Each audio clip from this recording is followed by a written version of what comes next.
Sorry sir, కోటి మందిలో ఒకరికి వచ్చి అర్థమైన మీకు వచ్చింది. మీరు బతికేది ఇంకా కొద్ది క్షణాలు మాత్రమే. అమ్మా, అయితే ఫ్యామిలీ డాక్టర్గా బాధపడడం తప్ప బాగు చేయలేను. ఏమైనా చేయాలంటే నువ్వు నమ్ముకున్న దేవుడే నీకు చేయాలి. ఉంటాను. ఏది శరీరం అంతా పాడైపోయింది, పిడికిలతో బాధపడుతుంది.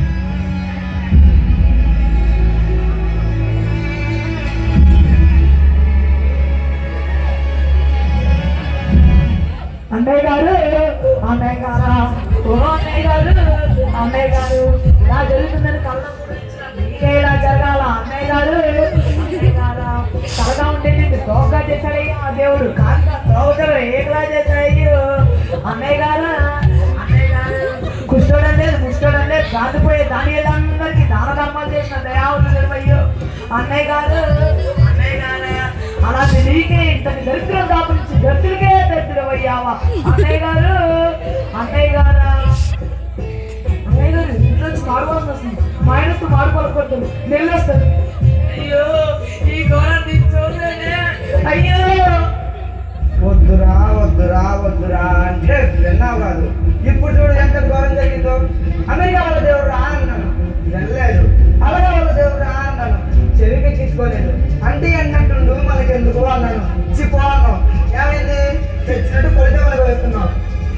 సరే, ఎప్పటికైనా మించిపోయింది అయితే లేదు. నేను ఏరుకోలే బాల్య మిత్రులాగా ఏరుకోలు చెప్తున్నాను.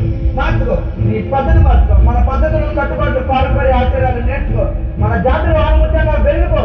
మిత్రమా, సావధానంగా ఆలోచించు. మావాడు మంచోడు, మామిడికాయ పడ్డాడు, మారుతాడు. దేవుడికి మహిమ కలుగును గాక. శ్రమలో నన్ను ఆదార్చడానికి వచ్చినందుకు వందనాలు. వేదంలో ఉన్నందుకు బాధలేదు అని చెబితే అబద్ధమవుతుంది. ఒక మనిషిగా నాలో నేను నరక యాత్రలు అనుభవిస్తున్నా. శ్రమలన్నీ ఒకేసారి చుట్టపు చూపుగా నన్ను పలకరించడానికి వచ్చాయి. చుట్టంగా వచ్చిన చుట్టేసుకొని ఎందుకు ఏదో ఒక రోజు ఖాళీ చేసి పోవాల్సిందే. నీకు ఆ దేవుడి పిచ్చి బాగా పట్టింది. ఆ పిచ్చే నాలో భక్తిని పెంచింది. ఎప్పటికైనా మారిపోతే మట్టి కొట్టుకుపోతావు. ఎప్పటికైనా మట్టిలో కలవాల్సిందే. చచ్చిపోతావు. బ్రతికితే క్రీస్తు కోసమే. ఎంత చెప్పినా మారు కాదు మా వీడికి, ఎంత చెప్పినా మారడు. వీడి చావుకోక నాకు తలగచ్చి పొచ్చి గుండు కొట్టించుకొని పోతా. చూస్తారా ఎలా బాగుపడతావు? నిన్ను చూస్తా, నాశనం అయిపోతావురా.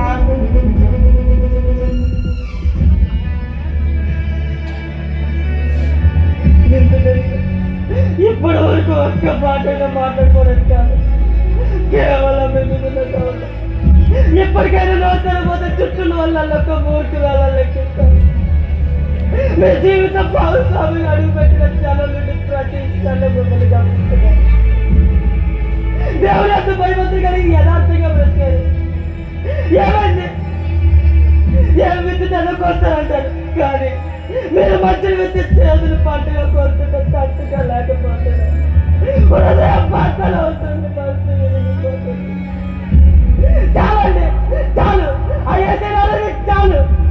మీ మధ్యకాలానికి బదులు ఘోరమైన బాధలు, వ్యాధులు ప్రతిఫలించిన అయ్యేది దూషించి ద్వేషించి చీకొట్టు పీల్చి పెట్టేయండి.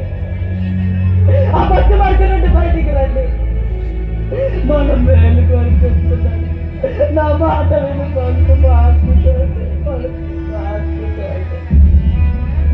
దెయ్యం పట్టిద్దాన్ని మాట్లాడు.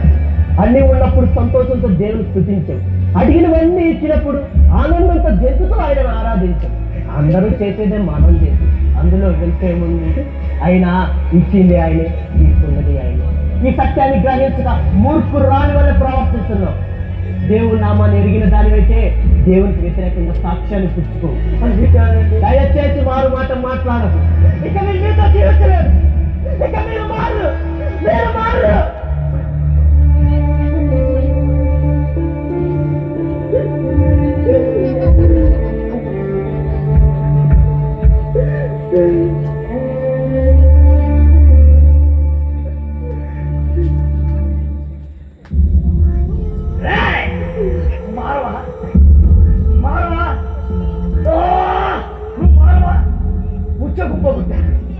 ఊళ్ళంతా జబ్బు పెట్టా. అయిన వాళ్ళతో ఏడు చేయించా. కొడుకుని భార్యని దూరం చేశా. అయినా నువ్వు మాట ఎలా? ఎవరు నిన్ను మార్చాలి? ఎలాగైనా మార్చేస్తా.